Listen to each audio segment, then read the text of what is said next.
Tanah ya guys, ini kita tanahnya sudah dimasukkan ke dalam plastik kecil. Tanahnya ini sudah lama ya guys. Jadi tanahnya udah keras. Kita basahkan ya guys tanahnya. Dan digemburkan.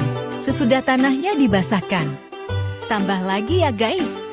Tanahnya sampai penuh. Kita susun di tempatnya ya guys.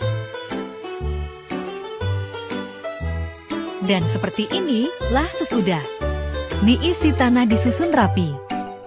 Kita lanjut memasukkan benih cabai ya guys. Caranya, sebelum memasukkan benih, kita gemburkan dulu tanahnya. Gunakan pinset untuk menggemburkannya sampai gembur merata ya supaya cepat tumbuh akar. Sesudah tanah digemburkan, ambil benih menggunakan pinset dan masukkan benih. Benih cabainya 2 saja. Ya teman-teman, begitu.